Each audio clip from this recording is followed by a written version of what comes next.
నమస్తే, నేను సిరి. 5 నెలల్లో అనితలో ఎంత మార్పు? ఈ మార్పు తీసుకొచ్చింది ఎవరు? అనితలో ఇంత మార్పుకి కారణం పవనేనా? సరిగ్గా పనిచేయకపోతే ఆ శాఖ తానే తీసుకుంటా అనే వార్నింగ్ అనితలో జ్ఞానోదయానికి కారణమైందా? గతంలో అనితపై పవన్ కళ్యాణ్ ఏమన్నారో ఒక్కసారి ఈ వీడియోలో చూద్దాం. హోమ్ మినిస్టర్ అనిత గారు కూడా చెప్తా ఉన్నాను, మీరు మంత్రి, మీరు హోమ్ మినిస్టర్, నేను పంచాయతీరాజ్ శాఖ మంత్రిని, నేను అటవీ శాఖ మంత్రిని, పర్యావరణ శాఖ మంత్రిని, హోం మంత్రి శాఖ మీరు బాధ్యత వహించండి. నేను హోంశాఖ తీసుకున్న పరిస్థితులు వేరుగా ఉంటాయి, గుర్తుపెట్టుకోండి.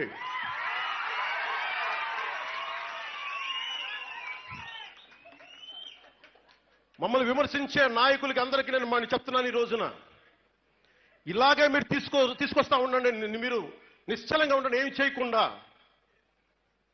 హోం బాధ్యతలు కూడా తీసుకోవాల్సి వస్తుంది, గుర్తుపెట్టుకోండి. అందరూ బాగుండాలని కోరుకుంటాం. సో వీడియో అయితే చూశారు కదా. కొన్ని నెలల క్రితం ఏపీ ఉప ముఖ్యమంత్రి పవన్ కళ్యాణ్ తన క్యాబినెట్లో హోంమంత్రిపై విమర్శలు గుప్పించారు. ఆమె నిర్వహిస్తున్న శాఖ మీద హాట్ కామెంట్స్ చేశారు.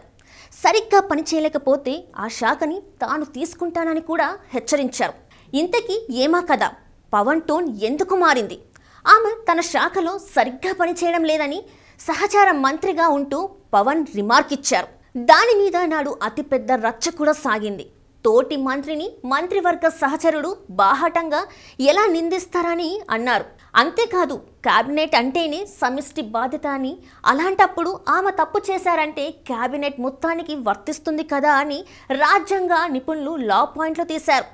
ఇక సదరు మహిళా మంత్రి మీద విమర్శలు చేయడాన్ని ఒక సామాజిక వర్గం సీరియస్గా తీసుకొని పవన్ మీద తిరిగి విమర్శలు ఎక్కుపెట్టింది. కట్ చేస్తే హోంమంత్రి అనితపై పవన్ ప్రశంసలు కురిపించారు.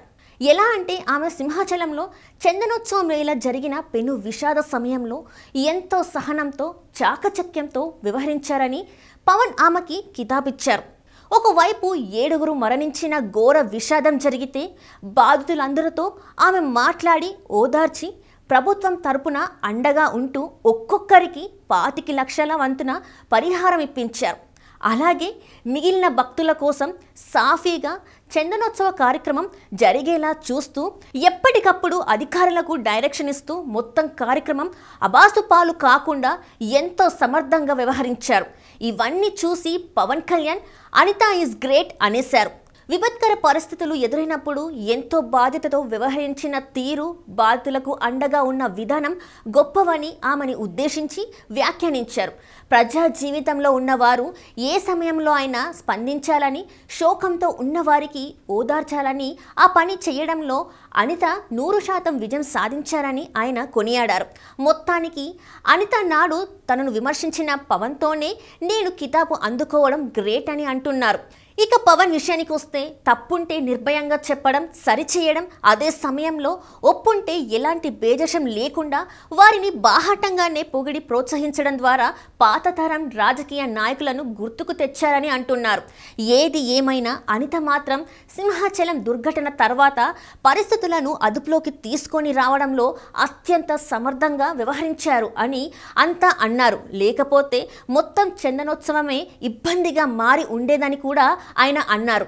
మొత్తం మీద పవన్ సీరియస్ అయిన తీరుతో అనితలో చాలా మార్పు వచ్చిందని, పవన్ కళ్యాణ్ లాంటి నేత కూటమిలో ఉండడం కూటమి చేసుకున్న అదృష్టమని కొంతమంది జనసేన నేతలు అంటున్నారు.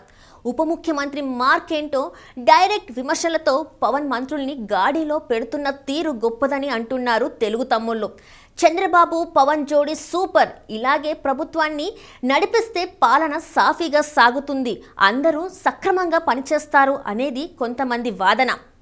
దీని మీద మీ కామెంట్స్ ఏంటో తెలియజేయండి.